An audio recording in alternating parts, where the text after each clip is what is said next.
Oke, assalamualaikum warahmatullahi wabarakatuh. Selamat datang di RKJ.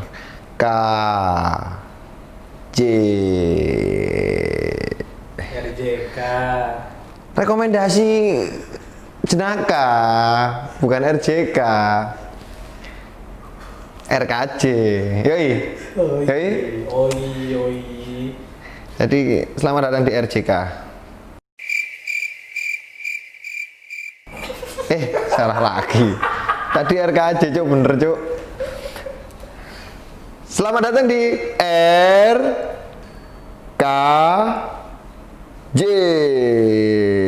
Rekomendasi jenaka bersama gua Kendawor, biasa dipanggil Ken, panggil aja Ken. Oke, selamat datang di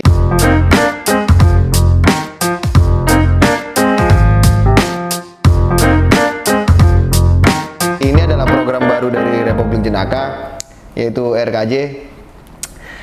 Kalau biasanya kan senam SKJ ya, ini RKJ. Jadi oke, kali ini gue mau ngerekomendasi nih buat teman-teman semua. Gimana, udah capek semua kan di rumah, ya kan? Nah, kalau udah pada capek di rumah, biar nggak gabut, biar pikirannya nggak kemana-mana, ya kan?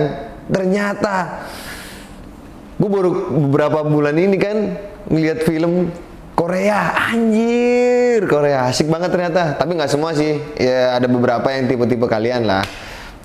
Ada yang suka bisnis gitu, ada juga rekomendasi buat film-film yang ada di drama Korea.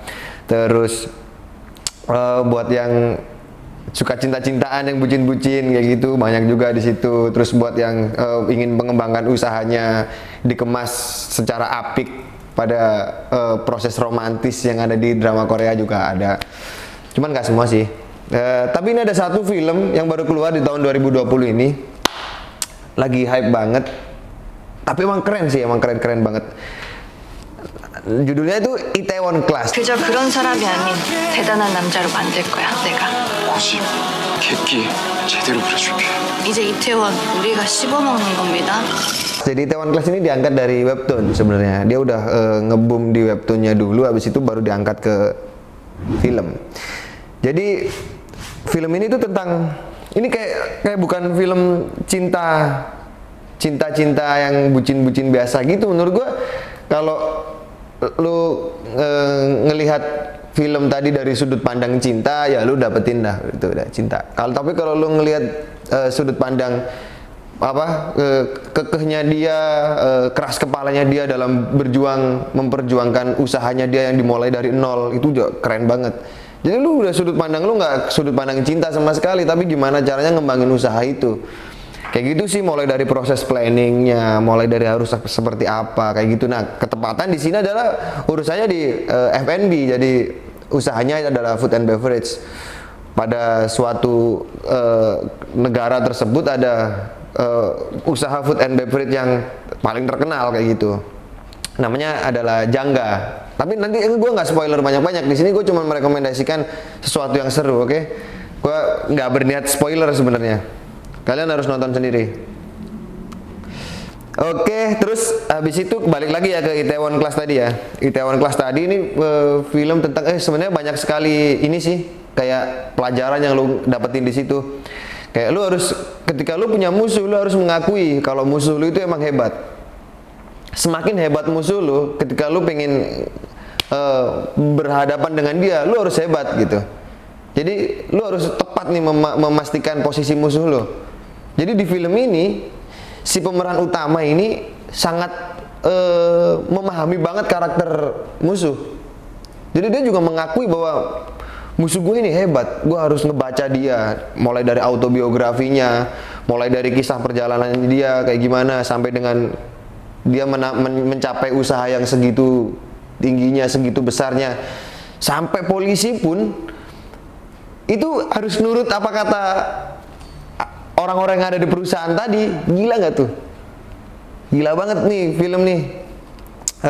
Dari situ asik sih. Ada beberapa tokoh juga di dalamnya, yang itu ada tokoh utama. Tokoh utama itu namanya si Park Seroy. Nah, Park Seroy ini dia kayak rambutnya tuh kastanya gitu, kayak poni tapi gitu. Kayak apa, tentara apa sih? Jarhead. Jarhead. Tapi agak panjang dikit. Iya, kayak ini wajib militer gitu dia kayak gitu. Dia orang kayak gitu sih, dia keras kepala banget, batu banget dia palanya.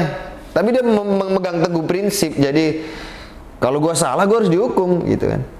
Sampai dia merelakan banyak hal lah untuk agar dia dihukum tadi kan gitu. Oke, terus ada lagi ini sosok Sua. Sua ini dia tuh orang yang nggak suka banget ditolong. Jadi kalau lu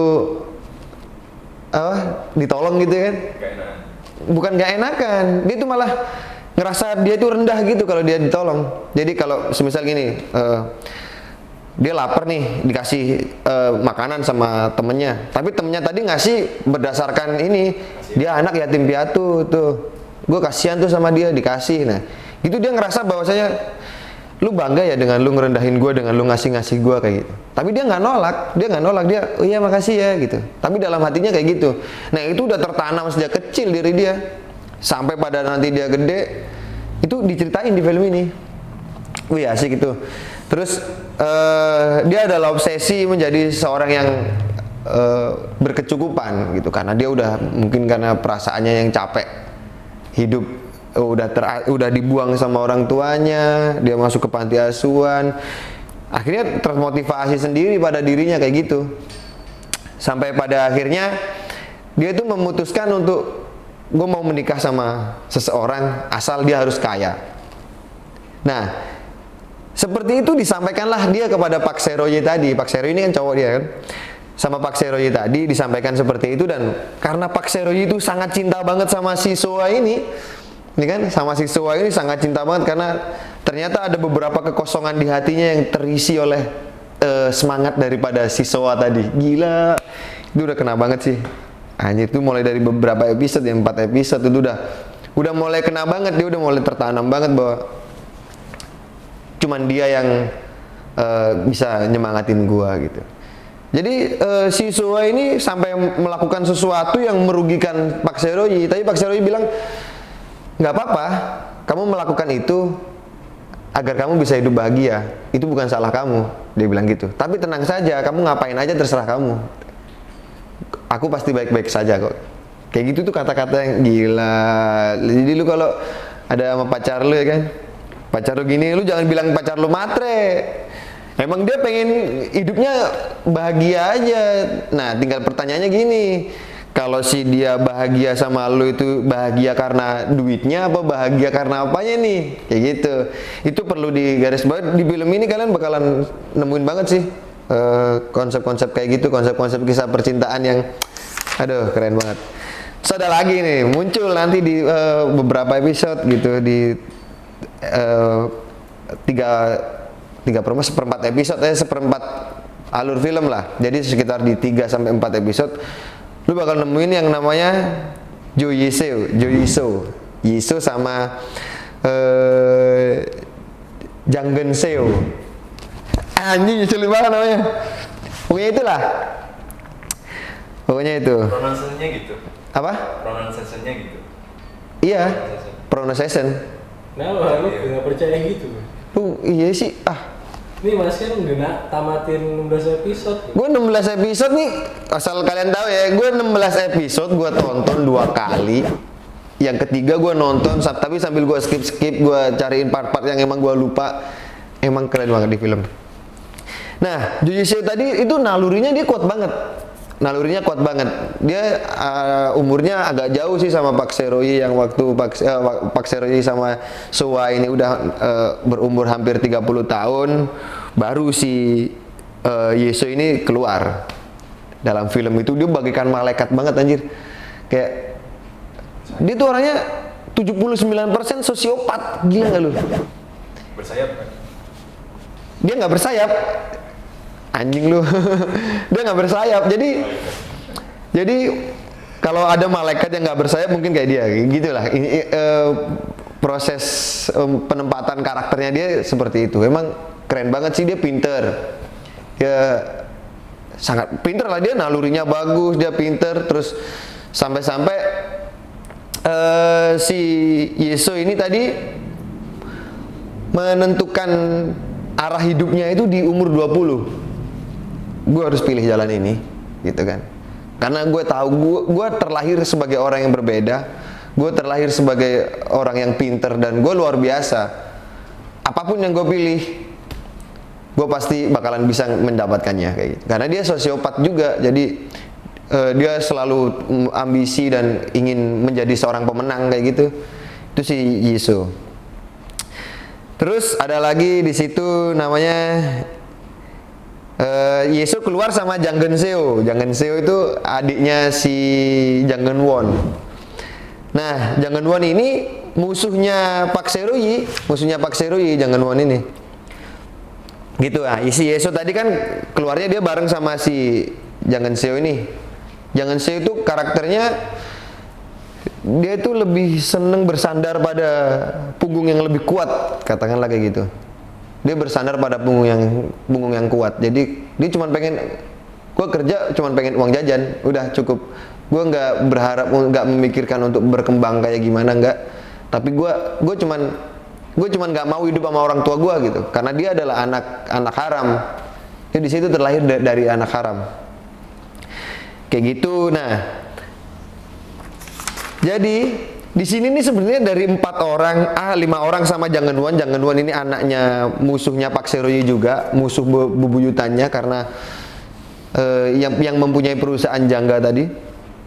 Kayak gitu, kayak ini bukan 4 orang ini bukan cinta segitiga atau cinta yang bertepuk sebelah tangan. Sebenarnya gue mikirnya nggak kayak gitu sih, tapi lebih pada kayak gini nih. Kenapa lu nggak cinta gue dengan sepihak? Padahal gue pengen lu cinta sama gue, tapi kenapa lu nggak cinta sama gue secara sepihak?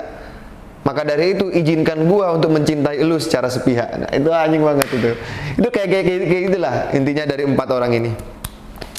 Jadi si 5 orang ini.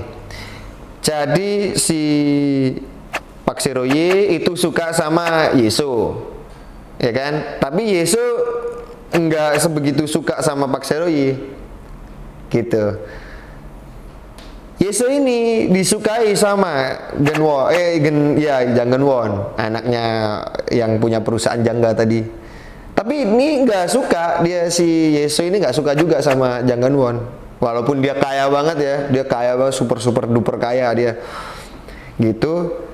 Nah, si Yiso ini terinspirasi banget sama si ini Park Se-roi ini. Terinspirasi banget, terobsesi banget untuk gue pasti bisa ngedapetin lo dan sampai kapanpun gue akan ngedapetin lo, gitu. Nah, dia ini disukain sama adiknya si ini tadi, adiknya si Jang Geun-won, adiknya si Jang Geun-won tadi. Dia ini suka banget sama Yiso, tapi Yiso nggak suka sama dia karena karakter dia yang nggak dia sukain. Menurut gue di film ini yang keren banget itu pemilihan karakter di tiap-tiap tokohnya sih. Itu kuat banget tertanam di beberapa episode di awal. Jadi sangat kental banget untuk menanamkan sampai akhirnya lu tuh kebawa di tengah-tengah film tadi, lu kayak ngelihat orangnya itu udah tahu dia bakal ngelakuin apa, tapi itu di luar prediksi lu kayak gitu. Nah, itu film nih Itaewon Class. Pantesan Itaewon Class rame banget ya kan, diperbincangkan di beberapa review-review film yang gue lihat di YouTube. Emang lagi hype banget dibicarakan, sampai banyak orang-orang sini yang rambutnya ikut-ikut Park Se-roi buat yang cowok-cowok ya kan, padahal bentuk kepalanya aja benjol-benjol ya kan, rambutnya kagak lurus-lurus banget. Iya, tapi keren sih, keren. Itu rambutnya niru siapa? Ini rambutnya nggak tahu, ini dipotong sampai sebelah itu loh, kayak masa ini nggak lurus ini cuy, gila, nggak di straight gini, tapi belok-belok. Bodoh amat lah, aku pakai topi kok. Ya, itulah cerita dari Itaewon Class. Rekomendasi ke kalian buat kalian harus nonton itu film. Buat kalian yang punya usaha-usaha food and beverage, kalian mau ngembangin usaha food and beverage, kayaknya semangat banget tuh kalau kalian lihat film ini. Bisa nyemangatin kalian untuk menentukan pemetaan kalian harus apa yang kalian lakukan gitu kan. Imajinasikan sedikit lah otak-otak kalian waktu ngelihat film ini ya. Oke, itu dulu rekomendasi awal kita film. Nanti kalau kita ada bahan baru untuk kita rekomendasikan, kita pasti akan merekomendasikan kepada kalian semua. Termasuk film, termasuk produk, termasuk apa aja kita bakal merekomendasikan kalian. Jadi